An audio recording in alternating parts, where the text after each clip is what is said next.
ये आकाशवाणी रायपुर है। छत्तीसगढ़ी समाचार बुलेटिन के संग किरण वर्मा के जय जोहार। अब सुनाओ आज के प्रमुख समाचार। देश के नवा उपराष्ट्रपति बर काली मतदान होही। संसद भवन में बिहनिया 10 बजे ले संझा 5 बजे तक वोट डाले जाही। टैक्स जमा नहीं कर पाए व्यावसायिक वाहन संचालक मन बर राज्य सरकार एकमुश्त निपटान योजना लावत है और इस साल स्वतंत्रता दिवस समारोह में राज्य और जिला स्तर में उत्कृष्ट गौठान मन ला पुरस्कृत करे जाही। अब समाचार विस्तार ले। देश के नवा उपराष्ट्रपति बर काली मतदान होही। संसद भवन में बिहनिया 10 बजे ले संझा 5 बजे तक वोट डाले जाही। एनडीए कोतिले उपराष्ट्रपति पद बर जगदीप धनखड़ और यूपीए डहाले मार्गरेट अलवा उम्मीदवार हरें। मतगणना काली मतदान के बाद संसद भवन में करे जाही। बता दन कि उपराष्ट्रपति एम वेंकैया नायडू के कार्यकाल ए महीना के 10 तारीख के सिरावत है। जौन व्यावसायिक वाहन संचालक मन परिवहन विभाग में टैक्स जमा नहीं करे है ओमन बर राज्य सरकार एकमुश्त निपटान योजना लावत है।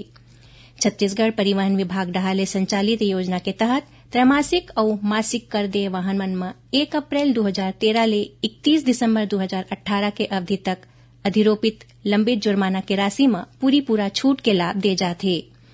इस संबंध में परिवहन आयुक्त दीपांशु काबरा बताइन कि त्रैमासिक और मासिक कर देय वाहन मन में अधिरोपित लंबित शास्ति में छूट एकमुश्त निपटान योजना के अवधि 1 अप्रैल 2022 ले 31 मार्च 2023 तक होही। ओकर बाद कर, शास्ति और ब्याज समेत पूरा राशि वसूल करे जाही।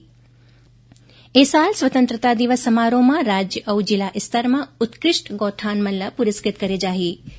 कृषि विभाग को तिले उत्कृष्ट गौठान के चयन प्रक्रिया शुरू कर दी गई है।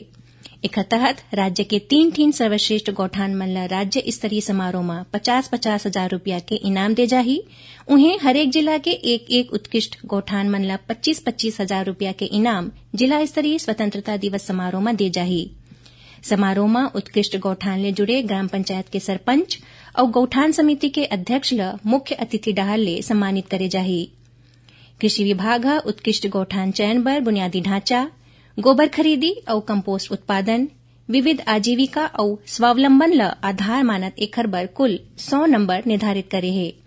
यही बीच गौठान मन में गोधन न्याय योजना के अंतर्गत गोबर की खरीदी और ओखर ले जैविक खाद बनाए के प्रक्रिया के मॉनिटरिंग बर संभाग स्तर में समिति गठित करे जाही। प्रवर्तन निदेशालय ईडी के टीम आज छत्तीसगढ़ के दुर्ग, राजनांदगांव और रायपुर के कई झिन कारोबारी मन के ठिकाना में छापा मारिन। दुर्ग में टीम सराफा व्यापारी मन के दुकान, घर और चार्टर्ड अकाउंटेंट के ऑफिस मन में छापा मार कार्रवाई करीन। एकर अलावा रायपुर और राजनांदगांव में घलो सराफा और कपड़ा व्यवसायी के ठिकाना मन में छापा मारेगिस। कार्रवाई के दौरान टीम के सुरक्षा बर सीआरपीएफ के जवान घलो मौजूद रहीन। एकर पहली आयकर विभाग के टीम घलो 2 दिन पहली रायपुर, कोरबा और रायगढ़ के स्टील और बिजली उद्योग ले जुड़े कारोबारी मन के ठिकाना में छापा मार के जांच पड़ताल करे रहीन। मुख्यमंत्री भूपेश बघेल कीन है कि सी मार्ट के उद्देश्य स्थानीय उत्पाद, महिला स्व सहायता समूह, कुम्हार और दूसर पारंपरिक कुटीर उद्योग मन ला बढ़ावा देना हरे। ये बात श्री बघेल काली रायपुर में महिला समूह मंडहा ले बने उत्पाद के सी मार्ट में खरीदी बिक्री के समीक्षा बैठका के दौरान किहिन। बैठका में ओमन बताइन कि सी मार्ट के माध्यम ले स्थानीय निवासी मन ला रोजगार के बेहतर मौका उपलब्ध कराए के संग्रह ओमन ला एक जगह में गुणवत्तायुक्त सामान उचित कीमत में उपलब्ध कराए जाथे। श्री बघेल उत्पाद मन के प्रचार सोशल मीडिया में घलो करे के सुझाव दिन। छत्तीसगढ़ी समाचार बुलेटिन आप मन आकाशवाणी रायपुर ले सुनत हो। छत्तीसगढ़ के खबर ले है आपकी वास्ता और खबर के विश्वसनीयता ले है हमार वास्ता। आकाशवाणी समाचार रायपुर के प्रादेशिक समाचार बुलेटिन के संगे संग हमार समसामयिक कार्यक्रम आप रेडियो के संग अपन मोबाइल में घलो सुन सकत हो। आकाशवाणी समाचार फेसबुक, ट्विटर और यूट्यूब में घलो हावय। हमार फेसबुक पेज हरे Chhattisgarh news on AIR, Twitter handle CGAIR news और हमार यूट्यूब चैनल हरे छत्तीसगढ़ AIR न्यूज। तो अब रेडियो के संगे संग आपके मोबाइल के माध्यम ले हम आप तक पहुंचत हन। छत्तीसगढ़ के हर खबर पर सुनत रहो आकाशवाणी समाचार। और अब आगू बढ़बो बाचे समाचार कोती। भारतीय अंतरिक्ष अनुसंधान संगठन इसरो रविवार 7 अगस्त के अंतरिक्ष में तिरंगा फहराही। तिरंगा फहराए बर इसरो अपन सबले छोटे व्यावसायिक रॉकेट ला अंतरिक्ष में भेजी। ए रॉकेट श्रीहरिकोटा के सतीश धवन अंतरिक्ष केंद्र ले बिहनिया 9:18 में छोड़े जाही। इसरो के अध्यक्ष एस सोमनाथ नवा उपग्रह ल गेम चेंजर बताए हे। उमन किहिन कि छोटा उपग्रह मन ला अंतरिक्ष में भेजे के तेजी ले बाढ़त क्षेत्र में ए भारत बर मील के पत्थर साबित होही। 15 अगस्त 2018 के प्रधानमंत्री नरेंद्र मोदी ह घोषणा करे रहिन कि देश के 75वां स्वाधीनता दिवस में अंतरिक्ष में तिरंगा फहराए जाही। मुख्यमंत्री भूपेश बघेल के अपील के बाद 2 दिन के अंदर 20,000 ले ज्यादा लोगन मन अपन अपन सोशल मीडिया प्रोफाइल में #हमर तिरंगा के उपयोग करत विशेष फ्रेम में तिरंगा के साथ अपन फोटो अपडेट कर चुके हैं। ये संख्या सरलग बढ़त है। मुख्यमंत्री ह लोगन मन ले अपील करिन है कि ओमन सोशल मीडिया में घलो हमर तिरंगा अभियान बर एकजुटता दिखावत सोशल मीडिया में विशेष फ्रेम में तिरंगा के साथ फोटो अपडेट करें। बता दें कि मुख्यमंत्री ह घलो अपन सोशल मीडिया प्रोफाइल अपडेट करत तिरंगा प्रोफाइल लगाए हैं। ये अभियान के तहत प्रदेश में 11 ले 17 अगस्त तक घर घर में तिरंगा फहराए के लक्ष्य राखे गए हैं। विश्व आदिवासी दिवस के मौका में 7 और 8 अगस्त के रायपुर के कोटा स्थित स्वामी विवेकानंद स्टेडियम में विशेष रूप ले संरक्षित जनजाति मन के पारंपरिक खेल मड़ई के आयोजन करे जाही।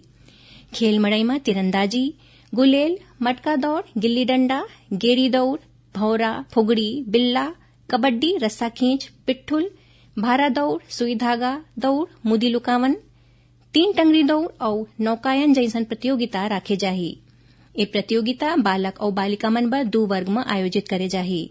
पहली वर्ग में 14 ले 18 साल तक के प्रतिभागी शामिल हो सकी। उन्हें दूसरा वर्ग में 18 साल ले ज्यादा आयु वर्ग के प्रतिभागी भाग ले सकी। बता दें कि 22 ले 28 जुलाई तक जिला स्तर में हुए खेल प्रतियोगिता में चयन के बाद 17 जिला के लगभग 700 प्रतिभागी राज्य स्तरीय प्रतियोगिता में शामिल होही। रायगढ़ जिला के राष्ट्रीय राजमार्ग 49 में बरगढ़करा ट्रेलर के टक्कर ले मोटरसाइकिल सवार 3 जन युवक के मौत हो गई। तीनों युवक कोरबा जिला के रहैया रहिन। इति राजनांदगांव के इंदिरानगर चौकरा खड़ा मालवाहक ले टकराए ले मोटरसाइकिल सवार 1 युवक के मौत हो गई। उन्हें 2 जन दूसर मन गंभीर रूप ले घायल हो गए। यही जिला के कुम्हरवाड़ा गांव में एक ट्रैक्टर अनियंत्रित हो गए पेड़ ले टकरा गिस। ये हादसा में घायल चालक के अस्पताल ले जात बेरा मौत हो गई। खेलो India estate centre of excellence आवासीय खेल अकादमी बर एथलेटिक्स के बालक बालिका मन के राज्य स्तरीय चयन ट्रायल रायपुर के कोटा स्थित स्वामी विवेकानंद स्टेडियम में हुईस। खेल और युवा कल्याण विभाग को तिले स्वर्गीय BR यादव राज्य खेल प्रशिक्षण केंद्र बहतराई बिलासपुर में संचालित अकादमी बर भारतीय खेल प्राधिकरण के तकनीकी खेल विशेषज्ञ मन के उपस्थिति में खिलाड़ी मन के चयन करेगिस। इमा राज्य के आने जिला मन ले आए 203 खिलाड़ी मन हिस्सा लेन। एकर बाद खिलाड़ी मन ला अकादमी में प्रवेश देबर चयन संबंधी आगू के प्रक्रिया करे जाही। उन्हें राज्य खेल प्रशिक्षण केंद्र बिलासपुर में संचालित होवैया आवासीय बालिका कबड्डी अकादमी बर खिलाड़ी मन के 2 दिन के राज्य स्तरीय चयन ट्रायल आज ले रायपुर के पंडित रविशंकर शुक्ल विश्वविद्यालय में शुरू हो गए है। आखिर में प्रमुख समाचार एक घाव फेर। देश के नवा उपराष्ट्रपति बर काली मतदान होही। संसद भवन में बिहनिया 10 बजे ले संझा 5 बजे तक वोट डाले जाही। टैक्स जमा नहीं कर पाए व्यावसायिक वाहन संचालक मन बर राज्य सरकार एक मुश्त निपटान योजना लावत है। और इस साल स्वतंत्रता दिवस समारोह में राज्य और जिला स्तर में उत्कृष्ट कौठान मन ला पुरस्कृत करे जाही। एकरे संग छत्तीसगढ़ी समाचार बुलेटिन इहें सिरावत है। जय जोहार।